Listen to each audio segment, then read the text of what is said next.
gente conversa agora com o deputado federal pelo PT do Rio Grande do Sul, Alexandre Lindemeyer. Bom dia, deputado. Seja muito bem-vindo ao Jornal PT Brasil. Bom dia, uma satisfação estar falando contigo e com todos. Satisfação é nossa. Obrigada por ter atendido ao nosso convite, deputado, que a gente vai comentar essa frente parlamentar em defesa da indústria naval brasileira, né, que será lançada amanhã e vai ser presidida pelo senhor. Eu queria que o senhor já explicasse para a gente quais são as principais atribuições desse colegiado. Primeiramente, resgatar na memória que o presidente Lula, lá em 2002, ele, na época da campanha, ele enfatizou a retomada da indústria naval como fonte geradora de emprego, de renda, de agregar tecnologia nacional, dentro de uma visão de que o Brasil precisava construir muitos equipamentos, muitas plataformas, navios, e poderíamos construir no Brasil e não fora do Brasil.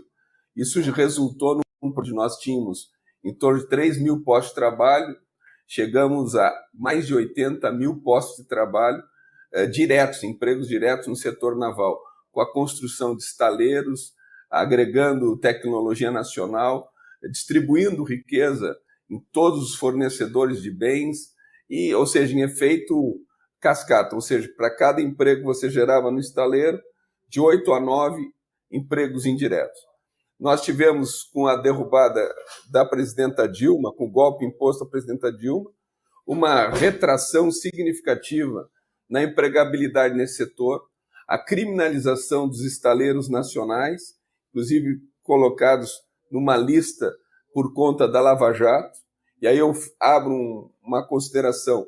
Se considerasse alguma situação de irregularidade, que punisse o CNPJ, não CPF, aliás, punisse o CPF, não CNPJ. E o que foi feito no Brasil foi o enxugamento desse setor, exportando emprego para outros lugares do mundo, ao contrário do que se faz em outros tantos países que têm nessa indústria uma fonte geradora de impulsionamento, como disse, emprego, renda, agregando tecnologia nacional e assim por diante. Se fala nisso em termos de soberania nacional, né? Então, dentro dessa frente, o que nós estaremos tratando é uma análise sistemática em relação à legislação vigente, o que precisa ser aprimorado para que nós possamos criar não só uma política de governo, mas construirmos uma política de Estado, considerando que esse país que tem mais de 8 mil quilômetros de costa, um país continental, que tem bacias hídricas extraordinárias, que permite a navegação com diminuição de custos, inclusive dentro de um processo de descarbonização, porque você diminui, digamos, a utilização dos fósseis a partir do momento que você transforma o transporte via lacustre, via fluvial ou via marítima. Então, isso tudo com o potencial de construção no país, gerando emprego, renda aqui no nosso país. Sem deixar de mencionar também a Petrobras, a Transpetro, a própria Marinha do Brasil, que são impulsionadoras, podem ser impulsionadoras desse segmento, e em vez de a gente poder trabalhar numa exportação, a gente agregar o aumento da participação da indústria brasileira no produto interno brasileiro a partir desse segmento. A indústria brasileira já teve na casa de, participando para mais de 20%, hoje está na casa de 10, 11, 12%, e nós vemos esse setor como uma fonte estratégica de emprego e renda. Revisão da legislação do Repetro, que eu acho que tem que ser uma abordada, ao mesmo tempo a questão da BR do Mar, que é um atentado, do meu ponto de vista, à soberania nacional, e não é só uma visão isolada, e bem como outros temas, por exemplo, o Código Marítimo Brasileiro é do século XIX. Então, a representatividade dessa frente, que ela é plural, a participação de deputados e senadores dos mais variados estados brasileiros, isso nos gera um certo otimismo que a gente possa, dentro do parlamento, dar uma contribuição de aprimoramento na legislação brasileira, defendendo o interesse nacional. Então, é dentro dessa forma que a gente coloca a participação de várias entidades, de trabalhadores, setor empresarial, convergindo dentro dessa frente para que nós possamos ter uma uma construção bem robusta em relação a algo, como disse, que a gente possa ter uma indústria naval que se torne perene, assim como já ocorre em outros países como Coreia, Japão, Canadá, Noruega, Estados Unidos, entre outros, que a indústria brasileira não tenha um cenário de um lapso do tempo, que ela seja contínua. Já se colocou no passado como a segunda maior indústria naval do mundo. Depois nós tivemos um apagão, tivemos uma retomada nos governos Lula e Dilma. Agora tivemos outro apagão, queremos ter força dentro desse novo momento, novo governo do presidente Lula, e a frente parlamentar ela pode contribuir dentro do Parlamento Nacional. Como o senhor retomou, né? O presidente Lula é um entusiasta dessa retomada da indústria naval, ele anunciou isso dentro, né, da intenção de reindustrializar o país. Eu queria que você falasse um pouquinho dessa contribuição do governo federal, desse interesse, né, em retomar o setor, e emendar também na pergunta aqui do nosso espectador, Alberto Quironi, sobre a questão da cabotagem. Ele queria que você comentasse também se vai haver incentivo para isso.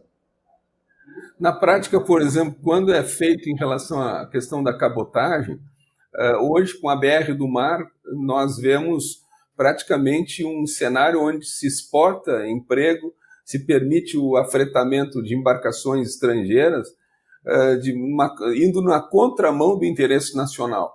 Então, a nossa ideia também passa pela revisão da legislação da BR do Mar, que ela não atenta, ela atenta aos interesses do nosso país. Então, vemos que a Marinha Mercante ela é estratégica em termos de possibilidade de demandas por renovação de frota da Marinha Mercante, para que possa fazer também a cabotagem brasileira, né, em não abrir para estrangeiros, né, e, ao mesmo tempo, como se diz, a questão do presidente Lula, ela é acompanhada já com um olhar também de vários ministérios, envolvendo aí o Ministério de Portos e Aeroportos, o Ministério da Indústria, também o MDIC.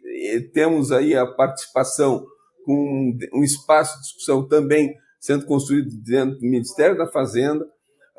Acho que é importante a questão do comando da Marinha sendo partícipe também desse processo de discussão. Então, há uma disposição por parte do governo Lula de nós retomarmos essa indústria com força, olhando tanto não só para a questão da Marinha, da questão da Petrobras, Transpetro, mas potencializando esse setor, inclusive olhando o setor privado. Hoje nós vemos, como eu fiz referência, as bacias hidrográficas que o Brasil tem.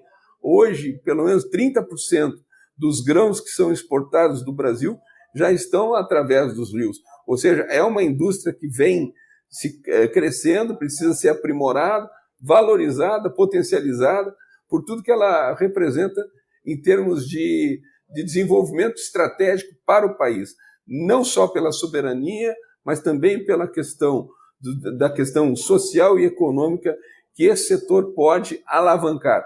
O Brasil tem se fala na Amazônia Azul, né? A economia do mar, tudo isso também passa. O setor naval ele é um dos embriões, ele é estratégico dentro dessa visão do setor naval. Quando a gente fala na questão de construção de embarcações, nós podemos também estarmos olhando para o setor energético na área de energia eólica fora de terra, né? Isso tudo precisa de barcos de apoio. A gente vê em outros lugares no mundo estaleiros construindo pás eólicas, torres, por conta de serem de grandes dimensões e de estarem na beira do cais, podem ser construídas ali sem transtorno de transporte, com diminuição de custos e, consequentemente, também estarmos agregando na parte das energias renováveis dentro do oceano pelos parques eólicos que estão sendo hoje debatidos, inclusive em legislações que precisam ser feitas no país em relação aos parques eólicos fora de terra. Enfim, vejo com muito otimismo a posição que o governo federal, não só pela presidência, pelo presidente Lula, através das suas manifestações, mas pelas ações concretas que vão se consolidando dentro dos ministérios. À frente, ela vai ser, digamos, uma copartícipe no sentido de estar fomentando temas que são estratégicos para os segmentos, olhando aí tanto os trabalhadores como o setor privado, mencionando aí a FUP, o Sinaval, entre a Confederação dos Trabalhadores na área da metalurgia, enfim, tem vários setores que estão acompanhando esse processo de discussão na perspectiva de que o setor ele se potencialize cada vez mais. Eu não tenho dúvida de que nós estamos num bom caminho, os empregos vão ser retomados com maior força, os estaleiros hoje, diferentemente do passado, eles estão instalados, já existem, não é a obra, tem que talvez fazer uma readaptação, outra, naqueles que estiverem operando de forma reduzida, outros estão operando de forma mais efetiva, mas eu vejo que nós já temos uma capacidade instalada, precisamos fortalecer a cadeia de suprimentos e também a qualificação de mão de obra, que precisa ser requalificada por conta desse período, esse interregno de tempo que nós tivemos na retração do setor.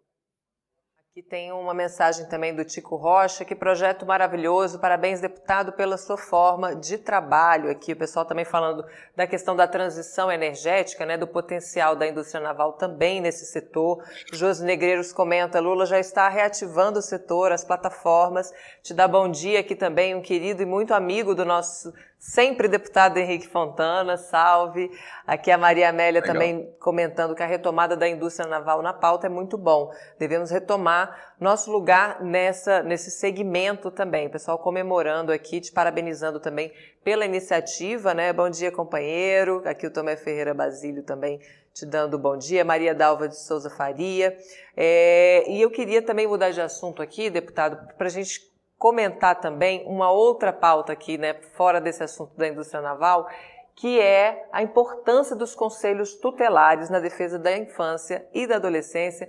As eleições, né, se aproximam. Queria que o senhor falasse da importância desse segmento, né, para a proteção da infância e da adolescência e também alertasse a população para se engajar, né, e participar dessas eleições, conhecer esses candidatos, conhecer quem são essas pessoas que vão ficar aí por 4 anos cuidando de uma pauta tão fundamental. Bom, com relação a esse tema, como tu disseste, é de extrema importância que a população se engaje em relação ao trabalho que os conselheiros tutelares desenvolvem na defesa das crianças e dos adolescentes. Então, o Estatuto da Criança e do Adolescente, para ser efetivado, tem que ser respeitado por cada um de nós, mas a existência do Conselho, ela contribui de forma efetiva na garantia, no controle, na fiscalização, no olhar de cuidado em relação àquelas crianças e adolescentes que, porventura, estiverem sofrendo algum tipo de violência em relação aos direitos fundamentais previstos, como a questão da saúde, da educação, violência e assim por diante. O conselheiro tutelar ele tem um papel extraordinário, inclusive, porventura, se o Estado estiver se omitindo, de demandar contra o Estado a omissão implementada em relação à criança e adolescente. A outra questão que eu acho importante, os conselheiros tutelares, eles têm, pela sua história já, uma atuação, mesmo por vezes, entrando em áreas que hoje, infelizmente, são áreas que o tráfico se coloca de forma mais efetiva, às vezes o Estado tem dificuldade de chegar efetivo, de forma mais efetiva, e lá estão os conselheiros tutelares. Então, eu vejo com grande importância, de grande importância que nós tenhamos conselhos tutelares fortes, pessoas comprometidas na defesa daquilo que se construiu ao longo do tempo na legislação vigente e que vem ao encontro da defesa das crianças e adolescentes, e principalmente pessoas que sejam comprometidas, que dependem aí da participação de cada um de nós, também na hora de escolha, na hora de exercer o seu direito de voto, para a escolha dos conselheiros tutelares que, ao olhar de cada um, melhor represente as suas comunidades. Então, fica aqui, sim, um chamamento para que haja uma efetiva participação de todos nós no sentido de, nesse processo de escolha dos novos conselheiros tutelares, pelo papel relevante que eles desempenham em cada município, em cada região, na defesa dos direitos das crianças e adolescentes do nosso país. Principalmente no momento onde a gente vê um cenário que nunca desapareceu, mas que se acentuou nesse período pretérito recente, que parece que meio que foi liberado. O trabalho escravo, né, também em relação a crianças e adolescentes, cresceu com força nos últimos anos, e agora, com a intensificação de fiscalização, também envolvendo aí os auditores fiscais, Ministério do Trabalho e outros setores, nós precisamos acentuar muito essa fiscalização, também com a participação dos conselheiros tutelares, para debelar qualquer forma de escravidão que a gente tem no nosso país. E os conselheiros tutelares também atuam em relação às crianças e os adolescentes. A Helena Chaffitelli, eu acho que é isso, te dá bom dia aqui, dizendo que é a Helena do Cassino, deputado. Ela diz aqui, preparação de formação para os conselheiros em geral, para que eles não esqueçam dos deveres e obrigações. O senhor pode falar sobre isso, sobre esse acompanhamento da atuação desses conselheiros, que eles tenham formação continuada? Primeiro, aproveitar para mandar um abraço para a Helena e para todos aqueles que estão acompanhando o nosso programa, né? Eu queria dizer que eu concordo plenamente com a Helena. Formação continuada é necessária em qualquer situação, mesmo porque se a gente não conseguir que as pessoas tenham consciência daquilo que estão defendendo, a legislação que está vigorando, o alcance, a importância do trabalho que estão realizando, né, por vezes a gente acaba tendo uma questão de uma disputa por um espaço que não tem um comprometimento que se deveria ter em relação à pauta, no caso, a criança e o adolescente. Então, a formação continuada vale para a questão dos conselheiros tutelares, para a questão de maior consciência em relação à importância da atividade que estão executando, e vale para outras, para o geral.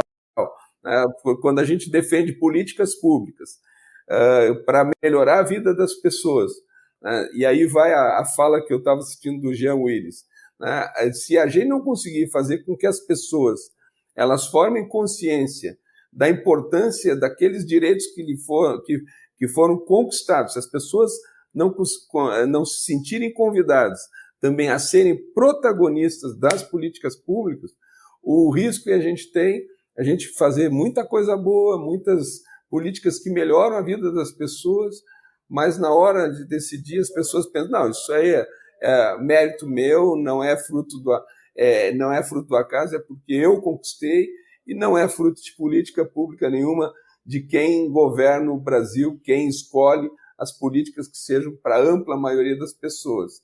É uma questão de mérito individual.